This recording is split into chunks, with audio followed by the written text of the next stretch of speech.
आप देख रहे हैं न्यूज 24। मैं हूं शीतल राजपूत।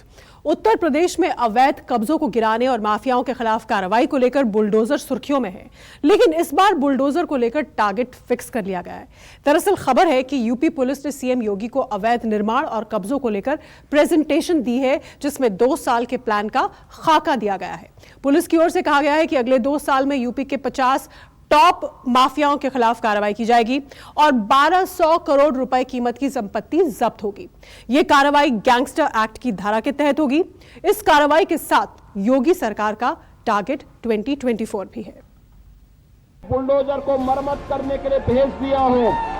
10 मार्च के बाद जब ये फिर से चलना प्रारंभ होगा तो जिन लोगों में अभी ज्यादा गर्मी निकल रही है, भाइयों बहनों, ये गर्मी 10 मार्च के बाद अपने आप शांत हो जाएगी।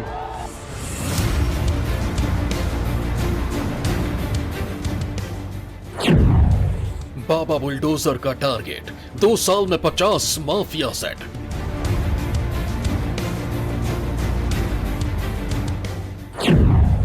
– 2024 के आम चुनाव से पहले गुंडा माफिया मुक्त उत्तर प्रदेश।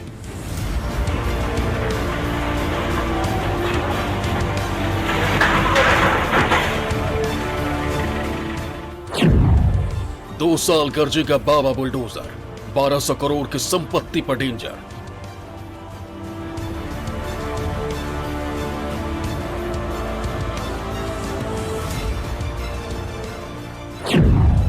मुख्यमंत्री योगी का ऑर्डर आउट, माफिया छोड़ेंगे यूपी, नो डाउट।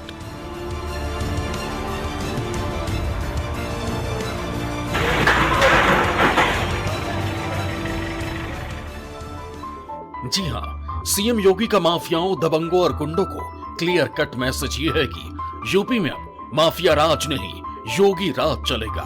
माफियाओं को छिपने के लिए भी जगह नहीं मिलेगी। माफियाओं की काली कमाई से खड़े किए गए महलों को जमींदोज किया जाएगा और इसका खाका यूपी पुलिस ने तैयार कर लिया है। सूत्रों की माने तो उत्तर प्रदेश में आने वाले 2 सालों में 50 बड़े माफियाओं पर नकेल कसने का पूरा प्लान तैयार किया गया है। सीएम योगी के सामने यूपी पुलिस ने जो प्लान पेश किया है, उसके मुताबिक उत्तर प्रदेश के बड़े माफियाओं की तकरीबन 1200 करोड़ रुपए की अवैध संपत्ति जब्त की जाएगी। यकीनन इस प्लान के जरिए माफिया को बड़ा संदेश देने की कोशिश भी की गई है कि वो अब सूबा ही छोड़ दें। यूपी पुलिस की तरफ से जो प्रेजेंटेशन सीएम योगी आदित्यनाथ को दिखाए गए, उसे 3 हिस्सों में बांटा गया। पहले हिस्से में बताया गया कि अगले 100 दिन में क्या कार्रवाई की जाएगी और उसके बाद अगले 6 महीनों में क्या एक्शन लिया जाएगा। पूरे 2 साल के प्लान की बात करें तो यूपी पुलिस टॉप 50 माफियाओं पर कार्रवाई करेगी। 1200 करोड़ की संपत्ति जब्त करने का टारगेट। खनन, शराब, पशु तस्कर, भू माफिया पर कार्रवाई। पहले 100 दिनों में 500 करोड़ की जब्ती की जाएगी। अगले 6 महीने में 800 करोड़ की संपत्ति जब्त होगी। गैंगस्टर एक्ट की धारा 14(1) के तहत कार्रवाई होगी। मतलब साफ है, यूपी में बाबा के बुलडोजर की गर्जना जारी रहेगी और माफियाओं को इसकी कीमत चुकानी पड़ेगी।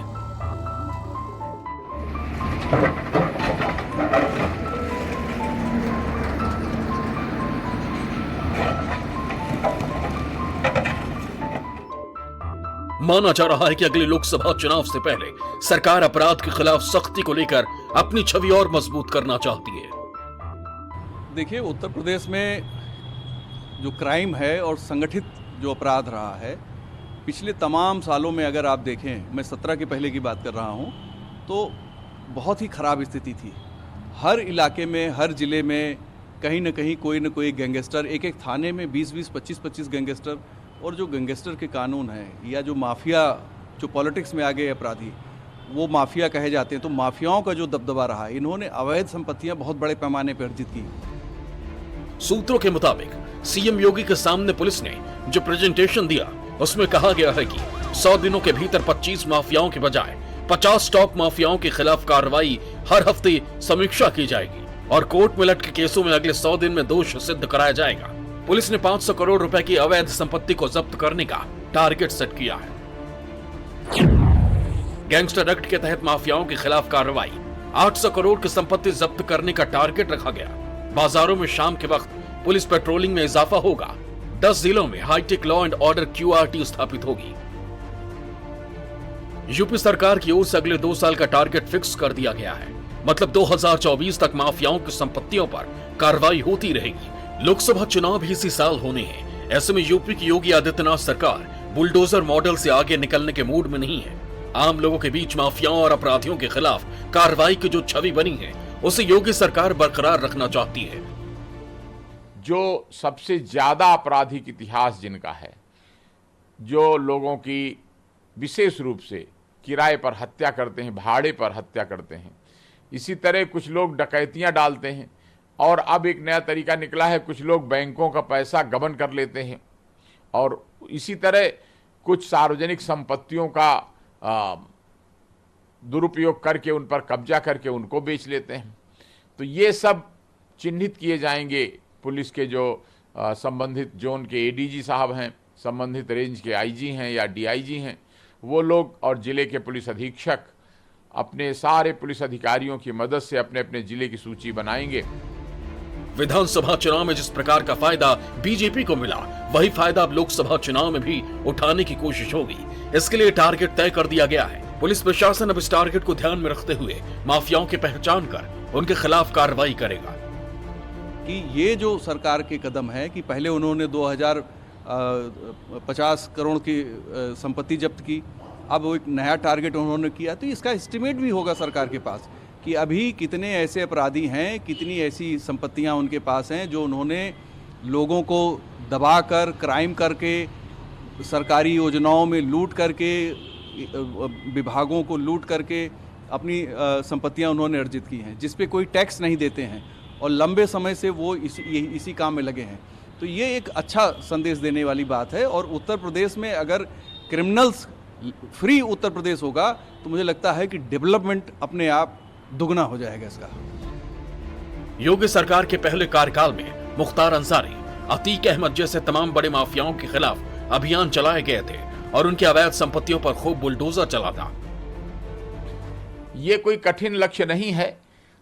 2 साल में क्या, मैं तो समझता हूं कि अपने पुलिस विभाग के लंबे अनुभव के आधार पर मैं कह सकता हूं कि केवल आदेश करने की देर है। शासन ने जब आदेश कर दिया तो 2 साल नहीं, आप देखिएगा अगले 6 महीने में ही संभव है कि ये टारगेट पूरा हो जाए, क्योंकि बहुत टारगेट के लिए बहुत माफिया, बदमाश, और जो जिस तरह उसमें बात की गई है कि शिक्षा माफिया, नकल माफिया, भू माफिया, वन माफिया, तरह तरह की जो कैटेगरी हैं, खनन माफिया, इन सबको शामिल किया गया है।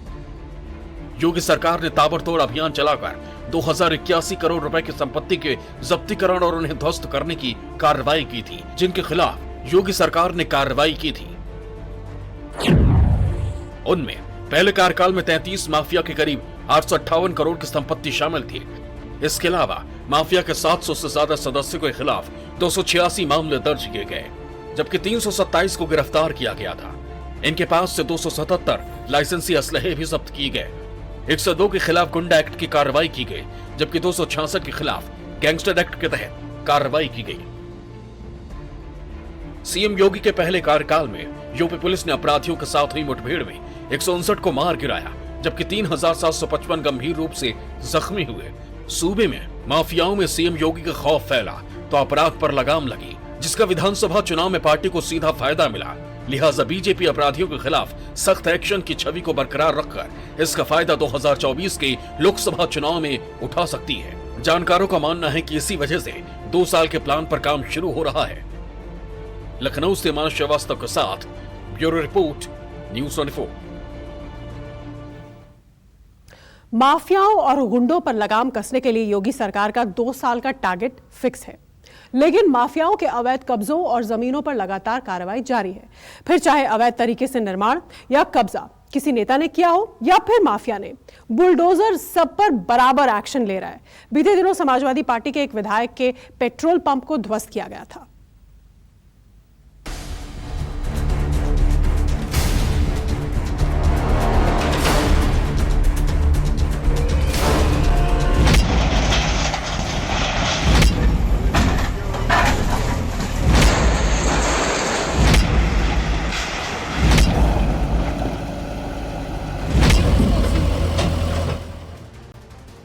यूपी पुलिस का 2 साल का प्लान तैयार है, लेकिन इससे पहले ही यूपी में बुलडोजर एक्शन में रहा है और लगातार अवैध इमारतें गिरती रही हैं, फिर चाहे कोई कितना ही रसूखदार क्यों ना हो।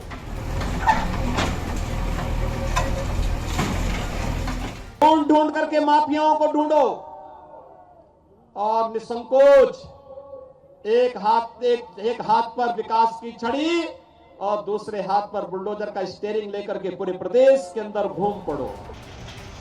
जी हाँ, सीएम योगी के नाम से माफिया ही नहीं, विधायक भी खौफ खाते हैं। उनका बुलडोजर इमारत ही नहीं, पेट्रोल पंप भी ढहाता है। बीती 7 अप्रैल की इन तस्वीरों को देख लीजिए। यहाँ पेट्रोल पंप का कोना कोना ध्वस्त कर दिया गया। पेट्रोल पंप किसी दबंग या गुंडे का नहीं, बल्कि समाजवादी पार्टी के एमएलए का है। भोजीपुरा से समाजवादी पार्टी के विधायक शहजील इस्लाम की अकर चंद मिनटों में गायब कर दी गई। बिना नक्शा पास कराए गए पेट्रोल पंप को 2 बुलडोजर से जमींदोज कर दिया गया। दिल्ली नेशनल हाईवे पर परसा खेड़ा के पास बना पूरा का पूरा पेट्रोल पंप समतल बना दिया गया। प्राधिकरण द्वारा आज रामपुर रोड पर श्री शहजील इस्लाम द्वारा अनाधिकृत रूप से पेट्रोल पंप की स्थापना की गई थी और इसमें उत्तर प्रदेश नगर निगम विकास अधिनियम 1973 की धारा 27 और 28 के तहत कार्रवाई की गई है। ना तो कोई मानचित्र स्वीकृत कराया है और सरकारी जमीन पर कब्जा करने का भी प्रयास किया गया था। पेट्रोल पंप गिराने से पहले बरेली विकास प्राधिकरण ने नोटिस भेजा, मगर विधायक के वकील हीला हवाली करते रहे। प्रशासन के सवालों को हवा हवाई समझ लिया। सोचा विधायक जी का पेट्रोल पंप है, बुलडोजर चलाएगा कौन? मगर योगी का बुलडोजर अवैध कब्जे को रत्ती भर भी माफ नहीं करता, पूरा का पूरा साफ करता है। और 7 अप्रैल को यही हुआ। प्रशासन की टीम लाभ लश्कर के साथ बुलडोजर लेकर पहुंची और फिर ऐसी कार्रवाई हुई कि विधायक साहब देखने तक नहीं आए। ये समाजवादी पार्टी के वही विधायक हैं जिन्होंने कुछ दिन पहले बंदूकों से धुआं नहीं गोली निकालने की जुबानी फायरिंग की। इसके बाद एमएलए साहब की गन तो बाहर नहीं निकली, मगर योगी का बुलडोजर तय वक्त पर पहुंच गया और फिर पेट्रोल पंप पर चढ़ाई कर दी। योगी के बुलडोजर का यह एक्शन हुआ शामली विधायक नाहिद हसन के चाचा पर। समाजवादी पार्टी के विधायक के चाचा सरवर हसन ने ग्राम सभा की 8 बीघा जमीन पर कब्जा जमा रखा था, जिसे योगी के बुलडोजर ने चंद सेकंड में ध्वस्त कर दिया। जॉइंट टीम बनाई गई जिसमें तहसील के हमारे अधिकारी और पुलिस के अधिकारी गए। एसडीएम और सीओ की अध्यक्षता में बनाई गई। मौके पे जाके नपाई हुई और वहां अवैध अतिक्रमण पाया गया, तो उस टीम ने जाके वो सारा अवैध अतिक्रमण जो है वो हटाया। माफिया अतीक अहमद के पुश्तैनी घर में हुए अवैध निर्माण पर बुलडोजर चलाने के बाद प्रशासन ने इस बार उनके करीबी पर कार्रवाई की। करीब 150 बीघा जमीन पर बुलडोजर की गरज सुनाई दी तो अतीक अहमद के भाई और उसके पार्टनर के चूल्हे हिल गए। प्रशासन का आरोप है कि कई बार नोटिस देने के बाद भी इस प्लॉटिंग का लेआउट पास नहीं कराया गया था। पीडीए अधिकारियों के आदेश पर बुलडोजर तब तक चला जब तक पूरी जमीन समतल नहीं हो गई। इस जमीन को बेचने वाला अतीक अहमद का भाई चाहकर भी कुछ नहीं कर पाया। अमेठी के टिकरी गांव में भी बुलडोजर का ऐसा ही कहर दिखा। वन विभाग की जमीन पर कॉम्प्लेक्स बनाने की कोशिश की गई तो प्रशासन ने बुलडोजर से गिरवा दिया। बताया जा रहा है कि इन दीवारों को रातों रात बनाया गया था, मगर योगी के बुलडोजर ने दिन के उजाले में खाक कर दिया।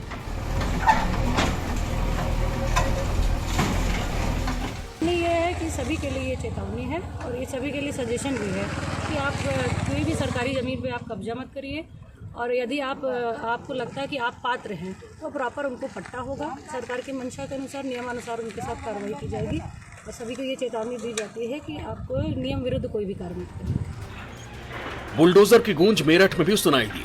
कुख्यात माफिया बदन सिंह बद्दो की अवैध संपत्ति जमींदोज कर दी गई। बताया गया कि जगन्नाथपुरी इलाके में पार्क पर अवैध कब्जा किया गया और फिर फैक्ट्री बनाई गई।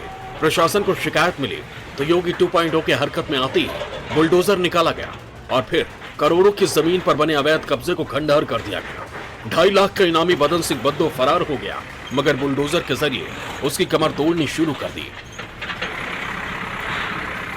ये पहले कभी पार्क की जमीन हुआ करती थी, अभी भी पार्क की जमीन है। इसमें धीरे धीरे भूमाफियाओं ने कब्जा करके, और इसमें जो सबसे बड़े भूमाफिया आपके मेरठ के बदन सिंह बद्दो और उनके सहयोगी, उन्होंने कब्जा किया हुआ था। और उसी में एक रेणु गुप्ता के नाम से इन्होंने यहाँ पे ये बिल्डिंग बना रखी थी, जिसका एमडी ने पूरे लीगल प्रावधानों का पालन करते हुए दस्तीकरण का आदेश दिया। अब टारगेट पर 1-2 नहीं बल्कि यूपी के टॉप 50 माफिया हैं जिनकी अवैध संपत्ति पर कार्रवाई की तैयारी कर ली गई है और टारगेट फिक्स है। Bureau report, news 24।